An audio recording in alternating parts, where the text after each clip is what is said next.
All right, everybody, we are going to start one of my very favorite projects today. This is an aspen tree multimedia or mixed media project.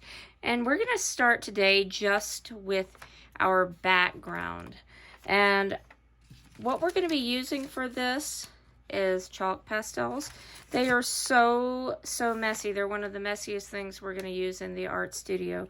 And so we have to be very careful. You can see I've protected my surface with some newspaper because we don't want to have to wash tables afterwards and get them all wet. So what I'm going to do first is I'm going to think about what color my overall background of my project is going to be. I could do maybe a sunset effect or just nice blue skies.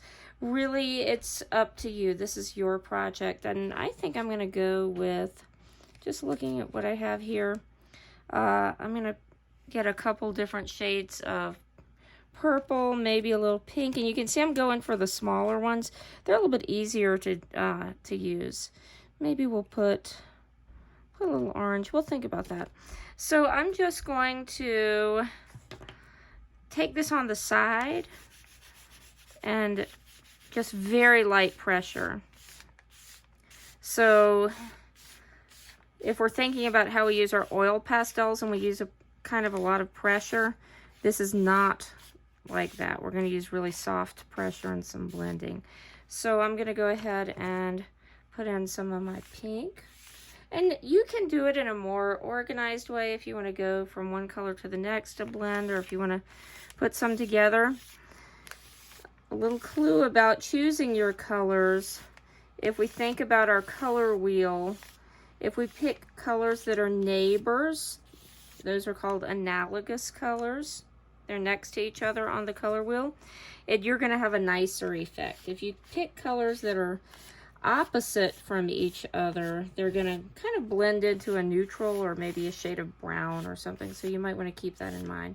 So next step for me, and I'm using, my paper has a tiny bit of a texture. We won't be using paper exactly like this, but this is what I had on hand to make this video. So yours may be a little smoother. I'm going to take a Kleenex here, and I'm just going to put my index finger in, kind of wrap that around, and then I'm going to start blending this. Okay, yours may end up a little bit more smooth than mine. Mine's a little streaky here. And I can do some layering. I'm going to blend this, and it's much easier to keep adding more rather than if you get too much and it gets just really dusty and messy. That creates a little bit more of a mess. Let's go ahead and put, I know purple and orange are pretty far away on the color wheel, but we're going to just try to put a little bit of this orange maybe in with the pink areas. Give a little more of a glow here. And you just see, I'm just not putting too much, just a little bit. And you can go all the way to your edges as well. My demonstration might not look quite as beautiful as your finished work because I just want to basically show you the process. Let's get our edges a bit more. And that's why we have newspaper underneath, so that we can keep our surface clean. All right, let's blend this.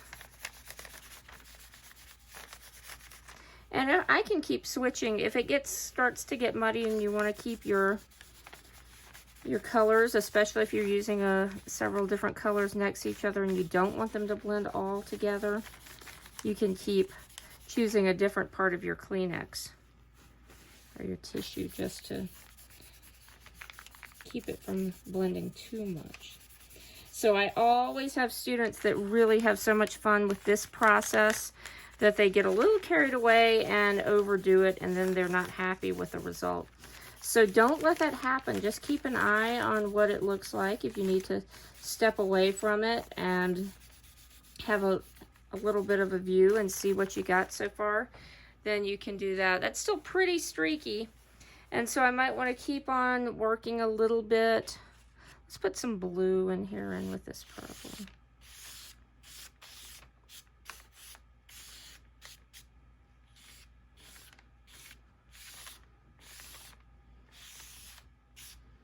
And this is just the background, remember. This is not really going to be your finished piece.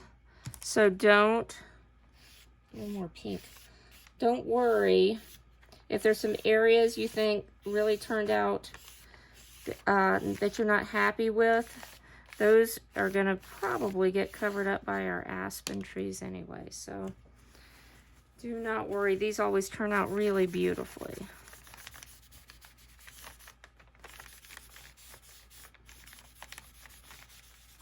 So we're just having kind of some fun layering our pastels.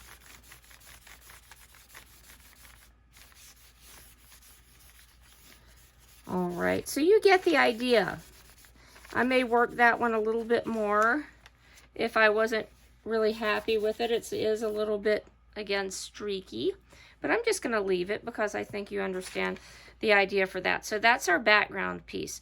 You are going to want to make sure that you put your name on this. Name and teacher code on the back. Your name can be on the front, but teacher code goes on the back. And so I'm going to put this one aside for a minute, and we're going to show you the second step, which you can start today if you're done with your first step.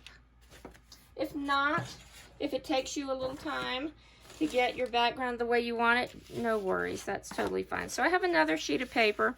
This is going to be our trunks and branches paper, mainly our trunks. We usually kind of draw the branches in. And so there's a choice here. I'm going to show you some different options depending on what kind of look you like best. And so one is oil pastel, another one is just marker, and one would be marker with a little bit of water blending. So what I'm going to do here is I'm going to, and you're not going to have paper with edges like this, so yours will be straight at the top. I am just going to start with the oil pastel, and I'm making lines down. These are going to be my trunks. And you can see I'm making them fairly straight, but I'm not using a ruler or anything because these are natural trees. They should not look like they're absolutely perfectly straight. And what I'm going to do, I'm going to use part of my paper for the other option. You do not want to choose more than one option. You want to choose one and stick with it because you want unity in your artwork. You want it to all go together. So I'm going to do that. And so now what I'm going to do is just start drawing some of those little lines in that you would see on our aspen trunks. Hopefully we have had a chance to look at both a finished piece of artwork, which I do not have here with me right now, and hopefully some images that show natural, real photographs of aspen trees. And so I love the aspen trees in the fall, and that's what we're going to go with here, or I'm going to go with. You might decide to make yours with green leaves on it. So this one could also be a trunk over here, but since it does have that very, very straight edge, I think I'm going to leave that alone for now. And think about how some of those little areas where the old branches have fallen off, they look like eyes to me. I think it's so interesting to see that look. So I just do a little curve and kind of a little circle there, just an easy way to give that look. All right, so now we're going to smudge it a little bit. I'm going to actually take my finger, but you can use a Kleenex too if you don't want your finger to get dirty. Also, if you're going to use your finger for blending, and your hands work reasonably well for oil pastels because our skin does have oils in it, so it helps it to blend. But it is kind of difficult to get off your fingers. Use one finger though. Don't use your whole hand because then you're going to really be messy. So I'm just taking my finger and kind of smudging this. And it's going to really give it kind of a shaded effect. And kind of back and forth. You can see what we're doing. One line becomes the edge of two different trunks, unless you're on the edge here. So just kind of blurring a little bit. Let's try with the Kleenex and see how that works. That works just fine. So maybe I would suggest that we actually all use a Kleenex. That way we can avoid getting oil pastel all over our hands, because it will stain your clothes if you get it on your clothes. So you want to think about that too. You don't want to rub your hand right onto your, and you can see my finger went right through there. Let's try a different. I'm going to double this up a little bit. Even the edge one, I'm going to blend because I don't want this hard edge on my oil pastel. So I'm just kind of taking my time, blurring that a little bit together. Kind of in towards the center. If you can make it sort of curve a bit, like a cylinder, so it's sort kind of being shaded as if it was a cylinder, that will be a nice effect too. And so let me show you the marker, and then we'll talk about what to do next tomorrow on this with this project. We're not going to cut these apart today. So day one, we are creating our background and our trunks. So we're not going to worry about putting anything together yet. So if I'm going to try the marker, and if you're not going to blur this at all, you can use Sharpie if you want that more crisp look without as much of a three-dimensional effect. Then you don't have to blur this. But the same thing, you can see this is a very different effect. And I'm not going to do all of these. That will take a little bit more time than we want to use. And I've found myself kind of doing a pattern there. Don't try to do that, because this, you want it very random. And we can put some of those little eye things. And again, I would do at least 3 probably.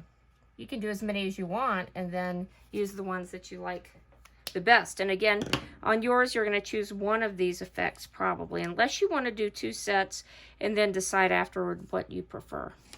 Okay, so we're going to pretend like I did all of those. And now what I'm going to do, I have some water here. I'm using a coffee mug, so I have to be careful I don't take a sip of that. So I'm just going to blur this a little. Now with our Crayola markers, and most of them, it will have a bit of a bluish effect.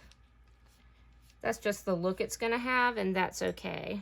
It will look nice anyway, but I don't want to just blend it all together. So and of course this would be one too over here. So I'm just kind of doing the shading that way.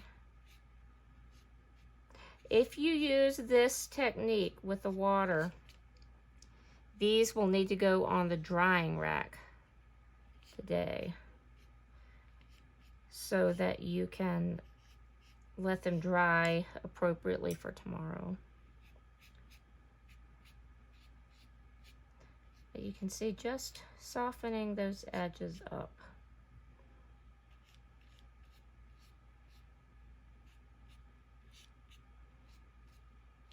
It'll just give it a cooler effect instead of the warm coloring that this one seems to have. This will be a little bit cooler. That might go nicely if you have if you've decided on a grayish or blue type of background, kind of look like an overcast day. You might see that type of coloring.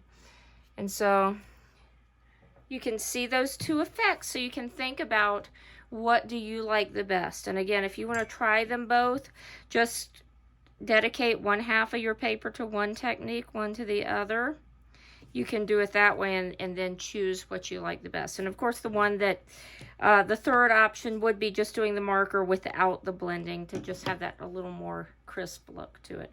So we're going to let this dry. So today, our goal, if possible, is our background and a second sheet with our trunks on it. Both sheets have your name, teacher code on the back, and this is where we stop for today.